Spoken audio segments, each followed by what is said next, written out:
السلام علیکم ورحمۃ اللہ وبرکاتہ۔ آج میں آپ کے سامنے جماعت اسلامی کی دعوت اس کتابچے کا ریویو پیش کرنے جا رہی ہوں۔ عزیز ساتھیوں، جماعت اسلامی کی دعوت کا مشہور اور معروف کتابچہ 1947 کو دارالاسلام پٹھان کوٹ میں جو جماعت اسلامی کا اجتماع ہوا تھا اس میں مولانا سید ابو الاعلیٰ مودودی علیہ الرحمہ نے جو تقریر کی تھی اس کی یہ تحریری شکل ہے، اور ہر کوئی جانتا ہے کہ مولانا سید ابو الاعلیٰ مودودی 20ویں صدی عیسوی کے معروف اسلامی قائد، مفکر اور بلند پایہ مصنف تھے۔ آپ نے تحریک اقامت دین کی دعوت کو عام کرنے کے لیے بہت سی کتابیں لکھیں، یہاں تک کہ آپ کو جیل بھی جانا پڑا تھا۔ اس کتابچے کی ابتدا میں آپ فرماتے ہیں کہ ہماری یہ جماعت جس غرض کے لیے اٹھی ہے وہ کیا ہے۔ وہ کہتے ہیں کہ دنیا میں اور آغاز کار کے طور پر اس ملک میں ایک ایسی سوسائٹی منظم کی جائے جو اسلام کے اصلی اصولوں پر شعور اور اخلاص کے ساتھ خود بھی عامل ہو اور دنیا کے سامنے اپنے قول اور عمل سے اس کی صحیح نمائندگی کرے، اور بالآخر جہاں جہاں بھی اس کی طبقت بڑھتی جائے وہاں کے افکار، اخلاق، تمدن، معاشرت، سیاست اور معیشت کے نظام کو موجودہ دہریت پسندی اور مادہ پرستی کی بنیادوں سے ہٹا کر سچی خدا پرستی یعنی توحید کی بنیاد پر قائم کرے۔ وہ یہ کہتے ہیں کہ ہمیں یقین ہے کہ موجودہ تہذیب اور اس کا پورا نظام زندگی جن اصولوں پر قائم ہے وہ قطعاً فاسد اصول ہیں، اور اب وہ یہ کہتے ہیں کہ اسے بھی سمجھ لینا چاہیے کہ موجودہ تہذیب کے وہ اصول کیا ہیں جن کو ہم مٹانا چاہتے ہیں، اور ان کے جواب میں دوسرے اصول کیا ہیں جن کو ہم قائم کرنا چاہتے ہیں۔ موجودہ تہذیب جس پر آج دنیا کا فکری، اخلاقی، تمدنی اور سیاسی اور معاشی نظام چل رہا ہے وہ دراصل 3 بنیادوں پر اصولوں پر قائم ہے۔ نمبر 1 سیکولرزم یعنی لادینیت، نمبر 2 نیشنلزم یعنی قوم پرستی، اور نمبر 3 ڈیموکریسی یعنی حاکمیت جمہور۔ ان میں سب سے پہلے اصول یعنی لادینی کے بارے میں وہ کہتے ہیں کہ خدا اور اس کی ہدایت اور اس کی عبادت کے معاملے کو ایک شخص کی ذاتی حیثیت تک محدود کر دیا جائے، یہ ہے لادینیت کا تصور، ہے نا، اور دنیا کے سارے معاملات کو ہم جس طرح چاہیں طے کریں۔ اس میں یہ سوال کوئی حیثیت ہی نہیں رکھتا کہ ان معاملات میں خدا کیا چاہتا ہے یا اس کی کتابوں میں کیا لکھا ہے۔ اگر کسی کا ضمیر گواہی دیتا ہے کہ خدا ہے اور اس کی پرستش ہونی چاہیے تو وہ اپنی انفرادی زندگی میں بھلے وہ کرے، اپنی خوشی سے اپنے خدا کو پوجے، مگر دنیا اور اس کے معاملات سے خدا اور مذہب کا وہ کوئی تعلق نہیں۔ معاشرت ہے تو اس سے آزاد، تعلیم ہے تو اس سے آزاد، معاشی کاروبار ہے تو اس سے آزاد، قانون ہے تو اس سے آزاد، پارلیمنٹ ہے تو اس سے آزاد، سیاست اور انتظام ملکی ہے تو اس سے آزاد، بین الاقوامی ربط و ضبط ہے تو اس سے آزاد۔ رہی انفرادی زندگی تو وہ بھی لادینی تعلیم اور بے دینی اجتماعیت کے بدولت اکثر بیشتر افراد کے معاملے میں نری دنیاوی ہو کر رہ گئی۔ اب دوسرا اصول یعنی قوم پرستی، جس کے بارے میں وہ کہتے ہیں کہ قوم پرستی کا مطلب کیا ہے۔ یعنی آج قوم پرستی اگر ہے یا نیشنلزم کا یہ نعرہ دیتے ہیں تو وہ اس کے بارے میں وہ کہتے ہیں کہ ہر قوم کے لیے انہوں نے بلند ترین اخلاق اور اس کا قومی مفاد اور اس کے قومی حوصلے یعنی ایسپریشن جو ہے وہ اس کی قوم کے لیے مفید ہو۔ نیکی وہ ہے جو قوم کے لیے ہو، اور خواہ وہ جھوٹ ہو، بے ایمانی ہو، ظلم ہو یا ایسا کوئی فعل ہو جو پرانے مذہب اور اخلاق میں بدترین گناہ سمجھا جاتا تھا۔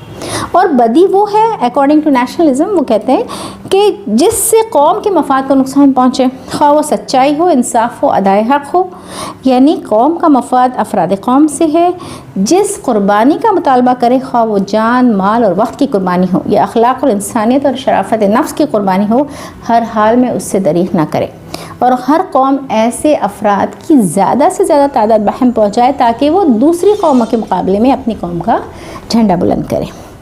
تیسرا اصول جمہور کی حاکمیت، سوورینٹی آف پیپل، وہ یہ ہے کہ ہر قوم اپنی مرضی کی مختار کل ہے، اس کی مجموعی خواہش کو پابند کرنے والی کوئی چیز نہیں، اخلاق ہو یا تمدن، معاشرت ہو یا سیاست، ہر چیز کے لیے برحق اصول وہ ہیں جو قومی خواہش سے طے ہو، اور جن اصولوں کو قوم کی رائے عامہ رد کر دے وہ باطل ہیں۔ قانون قوم کی مرضی پر منحصر ہے، جو چاہے بنائے اور جس قانون کو چاہے وہ توڑ دے۔ حکومت قوم کی رضا کے مطابق بننی چاہیے، قوم کی رضا کا اس کو پابند نہیں ہونا چاہیے، اور اس کی پوری طاقت قومی خواہش کو پورا کرنے میں صرف ہونی چاہیے۔ یہ تینوں اصول مل کر سیکولر ڈیموکریٹک اسٹیٹ بناتے ہیں، اور وہ یہ کہتے ہیں کہ ہم انہی تین اصولوں کے خلاف ہیں۔ یعنی کیوں یہ خلاف ہیں، کیا وجہ ہے؟ وہ یہ کہتے ہیں کہ لادینیت کو لے لیجئے، یعنی مذہب جس میں کیا ہے، پرائیویٹ معاملہ ہے۔ اس نظریے کا عقل و خود سے کوئی بھی سروکار نہیں ہے۔ یا تو خدا انسان کا اور اس کی ساری کائنات کا جس میں انسان رہتا ہے مالک ہے، خالق ہے، مختار ہے، حاکم ہے، یا پھر نہیں ہے۔ اگر نہ وہ خالق ہے، نہ مالک ہے، نہ حاکم، تب تک تو اس کے ساتھ پرائیویٹ معاملے کی بھی ضرورت نہیں ہے۔ اگر وہ فی الواقع حاکم ہے تو اس کی کیا معنی ہے کہ اس کی عملداری صرف ایک شخص تک محدود رہے؟ جب وہ ایک شخص کی پرائیویٹ زندگی جب دو آدمیوں کے ساتھ مل جائے تو پھر وہاں سے اس کا تعلق جو ہے وہ خدا سے ختم ہو جائے، اختیارات اس کے اللہ تعالیٰ کے ختم ہو جائے۔ پھر یہ بات بھی کسی طرح سمجھ میں نہیں آتی کہ اگر ہمیں خدا کی اور اس کی رہنمائی کی ضرورت نہ اپنی خانگی معاشرت میں ہے، نہ محلے میں، نہ شہر میں، نہ مدرسے میں، نہ کالج میں، نہ منڈی میں، نہ بازار میں، نہ پارلیمنٹ میں، نہ گورنمنٹ ہاؤس میں، نہ ہائی کورٹ میں، نہ سیکریٹریٹ میں، نہ چھاؤنی میں، نہ پولیس لائن میں، نہ میدان جنگ میں، نہ صلح کانفرنس میں، تو آخر اس کی ضرورت ہے کہاں؟ کیوں ایسے خدا کو مانا جائے جو ہماری رہنمائی نہیں کرتا یا ہمیں اس کی ہدایت معقول اور قابل عمل نظر نہیں آتی؟ اب عملی پہلو تو یہ ہے کہ جہاں انسان کا تعلق خدا سے ٹوٹتا ہے تو کون اس کا تعلق کس سے جڑ جاتا ہے؟ شیطان سے، اور شیطان جو ہے وہ اسے راہ سے بھٹکا دیتا ہے۔ انسان کی زندگی متمدنی زندگی ہے، وہ پیدا ہی ماں اور باپ کے معاشرتی تعلق سے ہوتا ہے، دنیا میں آتے ہی خاندان میں آنکھیں کھلتا ہے، ہوش سنبھالتے ہی اس کو ایک سوسائٹی سے، ایک برادری سے، ایک بستی سے، ایک قوم سے، ایک نظام تمدن سے، نظام معیشت سے، سیاست سے واسطہ پڑتا ہے، اور وہ صرف خدا ہی ہے جو انسان کو صحیح اور پائیدار اصول اور حدود بتاتا ہے۔ جہاں انسان اس کی ہدایت سے بے نیاز ہو کر خود مختار بن جاتا ہے تو صرف باقی کیا رہتا ہے؟ وہ کہتے ہیں ناقص علم اور تجربے کے سوا کوئی چیز باقی نہیں رہتی جس کی طرف رہنمائی کے لیے انسان کو رجوع کرنا چاہیے۔ اس کا نتیجہ یہ ہوتا ہے کہ لادینیت میں خواہشات کی بنا پر روز اصول بنتے اور ٹوٹتے ہیں۔ تو لادینیت کا محصل کیا سمجھ میں آ رہا ہے کہ جو بھی اس طرز عمل کو اختیار کرے گا بے لگام، غیر ذمہ دار اور بند نفس ہو کر رہے گا، خواہ وہ ایک شخص ہو، ایک گروہ ہو، ایک ملک ہو، ایک قوم ہو یا مجموعہ اقوام۔ اب دوسرے اصول کے بارے میں وہ لکھتے ہیں، نیشنلزم یہ بہت بڑی لعنت ہے جو اس دور میں انسانیت پر مسلط کر دی گئی ہے۔ وہ کہتے ہیں کہ ہمیں قومیت پر کوئی اعتراض نہیں، بشرط یہ کہ اس کے اندر دوسری قوموں کی بدخواہی نہ شامل ہو۔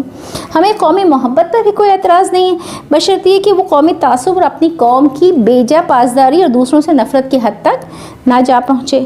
لیکن قوم پرستی کی حقیقت اس کے سوا کچھ نہیں کہ قومی خود غرضی کا وہ دوسرا نام ہے، اور ایسی قوم ایک لعنت ہے جو اپنے قومی مفاد کو اپنا خدا بنا لے اور اس کی پرستش کا یہ اصول بنا لے کہ حق وہ ہے جو قومی اغراض کے مطابق ہے اور باطل وہ ہے جو اس کے مطابق نہ ہو۔ اور آج پوری دنیا ایسے قومی اکھاڑوں میں تبدیل ہو گئی ہے جن میں سے ہر اکھاڑے کی دوسرے اکھاڑے کے ساتھ لاگ ڈاٹ ہے، اور ہم 2 عالمی جنگوں کا تو حال دیکھ ہی چکے ہیں۔ اب دنیا تیسری عالمی جنگ کے دہانے پر کھڑی نظر آ رہی ہے۔ اور تیسرا اصول یعنی ڈیموکریسی ہے نا، یہ پہلے دونوں اصولوں کے ساتھ مل کر اس بلا کی تکمیل کر دیتا ہے۔ موجودہ تہذیب میں جمہوریت کے معنی ہے جمہور کی حاکمیت، یعنی ایک علاقے کے لوگوں کی مجموعی خواہش کا اپنے علاقے میں مختار مطلق ہونا اور ان کا قانون کے تابع نہ ہونا بلکہ قانون ان کی خواہش کے تابع ہونا، اور حکومت کی غرض صرف یہ ہونا کہ اس کا نظم اور اس کی طاقت لوگوں کی اجتماعی خواہشات کو پورا کرنے کے کام آئے۔ پہلے لادینی نے ان لوگوں کو خدا کے خوف سے آزاد کر کے غیر ذمہ دار اور بند نفس بنا دیا، پھر قوم پرستی نے ان کو شدید قسم کی قومی خود غرضی اور قومی غرور کے لیے بدمست کر دیا، اور اب یہ جمہوریت انہی بے لگام بدمست بندگان نفس کی خواہشات کو قانون سازی کے مکمل اختیارات دیتی ہے، اور حکومت کا واحد مقصد صرف یہ قرار دیتی ہے کہ اس کی طاقت ہر اس چیز کے حصول میں صرف ہو جس کی اجتماعی طور پر خواہش کریں، اور اس بنا پر ہم اس نظام اجتماعی کو فاسد سمجھتے ہیں، خواہ اس کے قائم کرنے والے ہاتھ مغربی ہوں یا مشرقی، غیر مسلم ہو یا نام نہاد مسلم۔ ان تینوں اصولوں کے جواب میں ہم 3 دوسرے اصول پیش کرتے ہیں. وہ یہ کہتے ہیں کہ لادینی کے اگینسٹ میں خدا کی بندگی اور اطاعت، قوم پرستی کے اگینسٹ میں انسانیت، اور جمہور کی حاکمیت کے اگینسٹ میں خدا کی حاکمیت اور جمہور کی خلافت. پہلے اصول کا مطلب کیا ہے کہ ہم سب خدا کو اپنا آقا تسلیم کریں. ہم اس سے آزاد اور بے نیاز بن کر نہیں، بلکہ اس کے تابع فرمان اور اس کی رہنمائی کے پیرو بن کر زندگی بسر کریں. صرف فرداً نہیں بلکہ اجتماعی زندگی کے بھی ہر پہلو میں اسی کے پابند ہوں. ہماری حکومت، ہماری معاشرت، ہمارا تمدن، ہماری معیشت، ہمارا نظام تعلیم و تربیت، ہمارے قوانین، ہماری عدالتیں، ہماری صلح و جنگ اور ہمارے بین الاقوامی تعلقات سب کے سب ان اصولوں اور ان حدودوں کے پابند ہوں جو خدا نے مقرر کیے ہیں. اس کے آگے دوسرا اصول کا مطلب یہ ہے کہ خدا پرستی کی بنیاد پر جو نظام زندگی ہے اس میں قوم، نسل، وطن، رنگ، زبان کے فرق اور امتیاز کی بنا پر کسی سے کسی قسم کے تعصبات اور خود غرضیاں راہ نہ پائیں. وہ قومی نظام کے بجائے اصولی نظام ہونا چاہیے جس کے دروازے ہر اس انسان کے لیے کھلے ہوں جو ان بنیادی اصول کو مان لے. اس نظام میں سٹیزن شپ صرف ایک ریاست کے جغرافیکل حدود تک نہ محدود رہے بلکہ اصولی بنیادوں پر قائم ہو. جو لوگ ان اصولوں کو ماننے کے لیے تیار نہ ہو وہ بھی متعین حقوق کے ساتھ اس نظام کی پروٹیکشن میں رہیں اور ان کے لیے ہر وقت یہ موقع رہے کہ جب بھی ان اصولوں کی صحت و تندرستی کا انہیں اطمینان ہو جائے وہ برابر کے حقوق کے ساتھ اپنی آزادانہ مرضی سے اس نظام کے کارفرما بن سکے. اس میں قومیت کی نفی نہیں بلکہ اس کی صحیح فطری حد مقرر کر دی گئی ہے. قومی محبت کے لیے جگہ ہے، قومی تعصب کے لیے نہیں. قومی خیرخواہی جائز ہے لیکن قومی خود غرضی حرام ہے. اس مہذب نظام کے تحت زندگی بسر کرنے والی دنیا کا ہر انسان پوری دنیا کا شہری ہو، نہ کہ ایک قوم یا ایک ملک کا. اب تیسرے اصول کے بارے میں وہ یہ بتاتے ہیں کہ ہم جمہوری حاکمیت کی بجائے جمہوری خلافت کے قائل ہیں. ہمیں مغربی جمہوریت سے جس چیز میں اختلاف ہے وہ کہتے ہیں وہ یہ ہے کہ وہ جمہور کی مطلق العنان بادشاہی کا اصول پیش کرتی ہے. حقیقت یہ ہے کہ بادشاہی صرف اللہ کا حق ہے. اس کا حق ہے جس نے لوگوں کو پیدا کیا، جو ان کی پرورش اور بالغی کا سامان کر رہا ہے، جس کے سہارے پر ساری دنیا کی ہستی قائم ہے اور جس کے زبردست قانون میں ہر چیز جکڑی ہوئی ہے.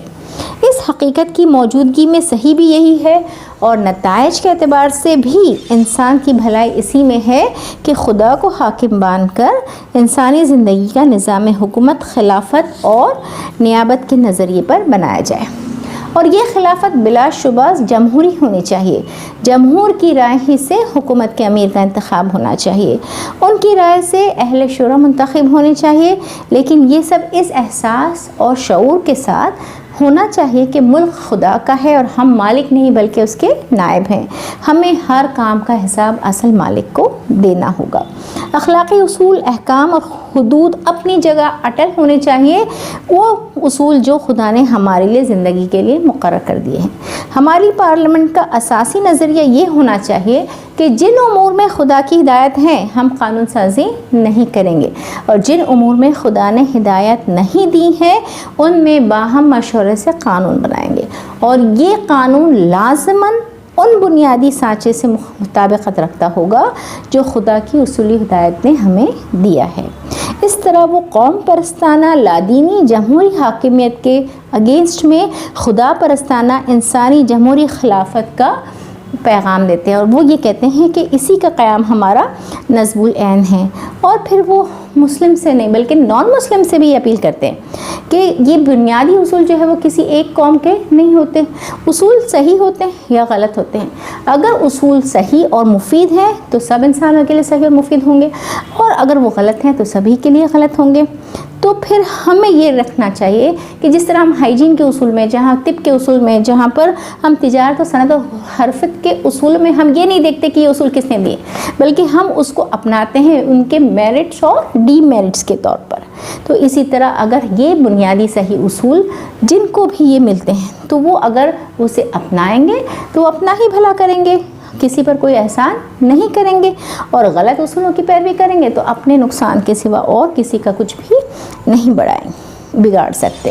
اس طرح وہ یہ کہتے ہیں کہ ہمارے لیے یہ نصب العین ہے کہ ہم ان بنیادی اصولوں کو جو ہے وہ پوری دنیا میں قائم کریں اور اسی کی وہ دعوت جو ہے وہ ساری دنیا کو پیش کرتے ہیں، چاہے وہ مسلم ہو چاہے نان مسلم، اور وہ کہتے ہیں کہ اسی نظام کا قیام جو ہے وہ ہمارا نصب العین ہے۔ وآخر دعوانا الحمدللہ رب العالمین۔ السلام علیکم ورحمۃ اللہ۔